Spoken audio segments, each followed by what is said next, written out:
Some people still can't wrap their heads around the fact that President Trump is enforcing the law, not breaking it. Every time he holds someone accountable, the same people that let cities fall apart start crying about democracy. And Brandon Johnson is one of those guys. You guys gotta check this video out. Joining us now to discuss this further is Chicago Mayor Brandon Johnson. So, Mayor, we're going to get to the National Guard in just a minute. But first, President Trump this morning called for you, Illinois Governor J.B. Pritzker, to be jailed for, quote, failing to protect ICE officers.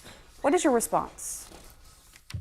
Well, first of all, this president is unstable, unhinged, a double-minded individual that, quite frankly, is a threat to our democracy. And it's certainly not the first time that Donald Trump has called for the arresting of a black man unjustly. I'm not going anywhere. I'm going to stay firm as the mayor of this amazing city, which was voted 9 years in a row the best big city in America. And we're going to defend all of Chicago. Yeah, and to be clear, he's also calling for the governor, J.B. Pritzker, to be jailed as well. What are you hearing when it comes to the Texas National Guard troops, when they'll actually be deployed into the city, what they're actually going to be doing there? Well, there's been no communications with my administration and the federal government. What we do know is that this president is working outside the bounds of the Constitution, and that there are National Guard from the state of Texas that are being, quote unquote, trained just outside of the city of Chicago. And keep in mind, these individuals do not have policing powers. They do not have arresting powers. So the judge right now in Illinois is looking at what exactly is the mission of the National Guard from the state of Texas. We know this is illegal, unconstitutional. That's already been proven in the courts in Oregon, and we fully expect the same ruling to take place here in the state of Illinois. And the White House says that they're doing what they're allowed to do under Title X, the law. They say that these operations are designed to protect federal facilities and officers. And there have been some protesters around Chicago that have blocked access to the ICE facility in Broadview. Does that prove that this mobilization is needed? No. In fact, this president is working to look, from the very beginning, we always knew that sending in the federal agents was a pretext to the National Guard. His ultimate goal is to send the military into American cities, which there aren't people who are signing up to serve and protect our democracy abroad to be then unleashed on the cities that are actually raising them. What we have seen is a full escalation from these federal agents. And a man was shot and killed. Another person was shot by federal agents. Just this past weekend, they unleashed tear gas on my local police department. Over 24 police officers were subject to this type of violent escalation. The people in Chicago are very clear about our fundamental right to protest. That is a fundamental right for our democracy, and that's what we're going to continue to protect. Pause right there. That's the problem. They confuse enforcement with escalation.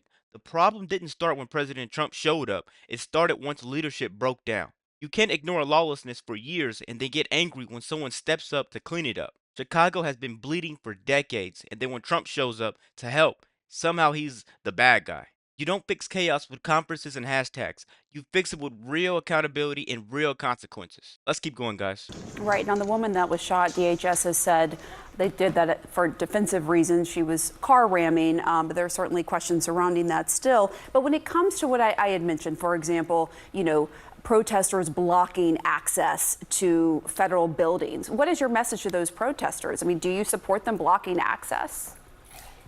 What I've always said is that we have to peacefully assemble, and we do that nonviolently. That is how we have transformed this country. The city of Chicago is known for its ability to stand up and to resist peacefully. So, of course, we're not condoning any acts of violence, but that also includes that the federal government cannot unleash tear gas and shoot pepper balls at journalists for just showing up to do their job and to cover the news. This president has intentionally worked to escalate violence in the city of Chicago and cities across America. We're just simply defending our fundamental right to our democracy. This president has made it very clear he doesn't support this Constitution. And if Congress, which our framers designed for Congress and the Supreme Court and the courts to provide checks and balance, if Congress will not hold this president accountable, I will. And what are you going to do?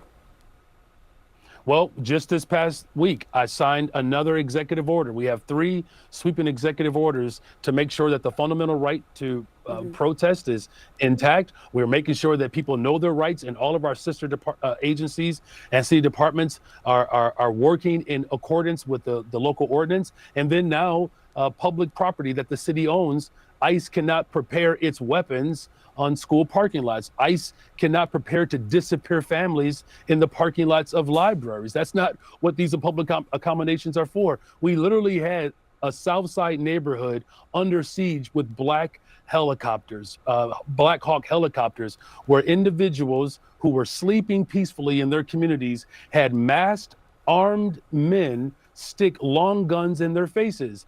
This is not the type of America that my ancestors, our ancestors, fought hard to create. This is a fundamental attack on our democracy. It's not about immigration. It's not about safety. It's about authoritarianism. And we're going to push back, and we're going to defend Chicago and all American cities against this tyrant. Okay, but let me just go to the issue, like at the Chicago apartment building overnight last week. This is according to DHS, 37 undocumented immigrants were arrested in that operation. The building was targeted because it was known to be frequented by Tren de Aragua gang members. I mean, how do you respond to people who say these sorts of efforts are making the country safer? Look, I'm working hard every single day to build the safest, most affordable big city in America. Just this past summer, we had the fewest amount of homicides since 1965. Homicides are down, shootings are down, shooting victims are down. A lot of work to be done, but we are building a safe, affordable big city in America.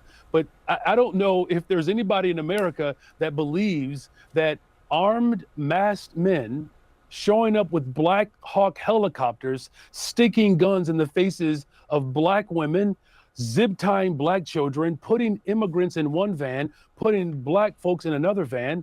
This is not what built safety. What built safety is to make sure that we're doing what I've done, working with the ATF and my local law enforcement to get illegal weapons off the streets of Chicago, guns that are being trafficked from states that voted for Donald Trump.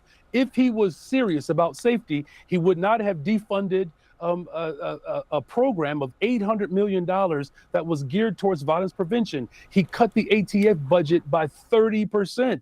He has defunded our education system. He has defunded our transportation system. He is firing Black women across this country. He's defunding our healthcare system. This president is absolutely out of control, and it's incumbent upon all of us. If there was ever a time for working people to unite in this country, now is that time. And the city of Chicago is going to stand firm in protecting humanity and protecting and defending our democracy. At the end of the day, guys, this isn't about Trump versus the Democrats. It's about order versus chaos. One side builds excuses and the other side builds results. You can call him bold, you can call him controversial, but you cannot call this guy weak. And weakness is exactly what got this country in trouble.